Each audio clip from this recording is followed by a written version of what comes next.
of those 2,600, 1,300 were listed as Americans.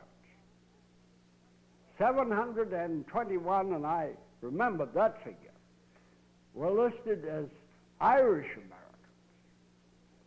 128 were listed as English Americans. And only 74 were interested as Franco-Americans, which certainly was very much of a surprise to me.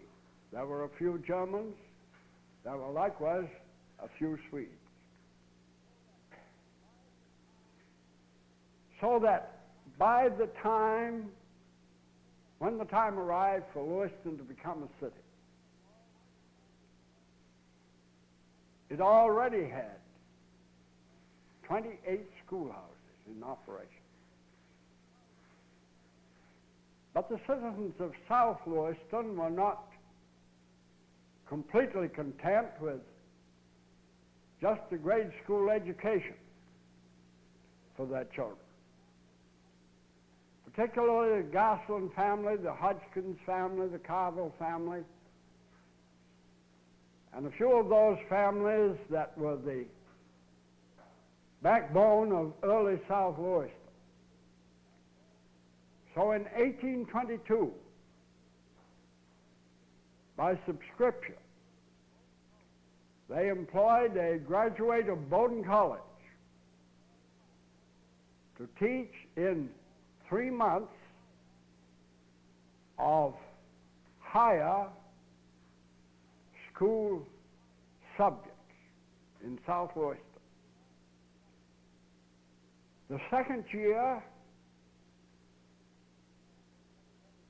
the secondary school was in operation. It drew students from all over the city of Lewiston, the town of Lewiston. And it continued to be operated by subscription until shortly after 1836, when the Lewiston Falls Academy was established and began classes over in the Danville area.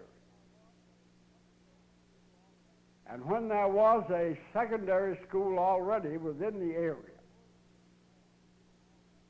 many of the Lewiston students who wished to go on with secondary education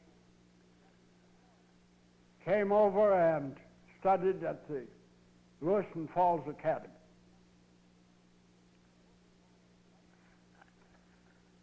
Lewiston's first high school was organized in 1850, first free high school. It was held in a wooden building up here on Main Street for a time, and then a brick building was built north of the present Lewiston Buick building, or Raytheon building, which of course has stood there for many years and which of course now has fallen before the onslaught of progress and prosperity, and the site is now a filling station. That was Lewiston's first high school, established in 1850. Before Lewiston became a city, it had a tremendous influence in military affairs in the state. 3 citizens of Lewiston went off to the Revolutionary War, although the town, the first settlement of the town, had begun only 5 years before the war broke out.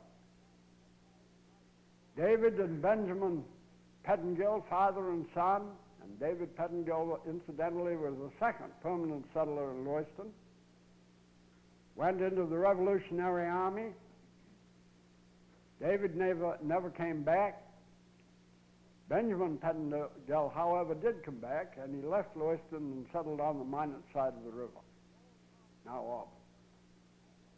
And Joel Thompson, who had settled in the No Name Pond area, came back to find that somebody else had already gobbled up part of his property,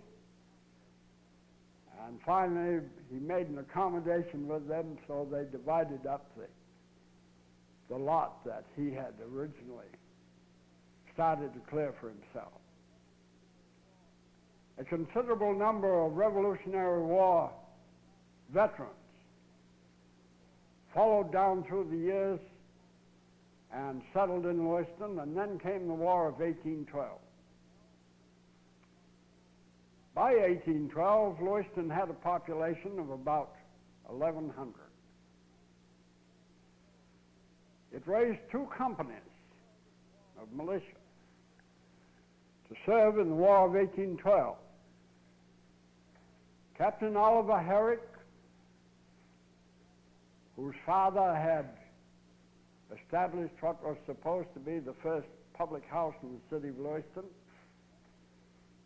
commanded one company which left Lewiston, went to the Champlain, Lake Champlain area, was ordered aboard the American ship Growler, which, if you remember, was captured by a British ship on the lake. A disastrous campaign, and a considerable number of Lewiston soldiers spent time as prisoners of war in Quebec. The second Lewiston Company was organized in 1813 and was sent to the coast in anticipation of a British attack on Bath or up the Kennebec River.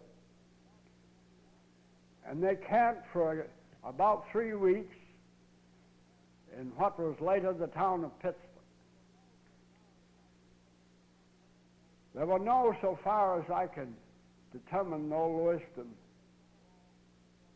veterans of the Mexican War, which of course was fought by the United States Regular Army. But before Lewiston became a city, the Civil War had broken out. In April 1861, when Fort Sumter was fired upon, Governor Washburn of Maine immediately called for volunteers to organize Maine regiments to go to the defense of Washington. And the company, Lewiston Company, commanded by J.N. Jackson,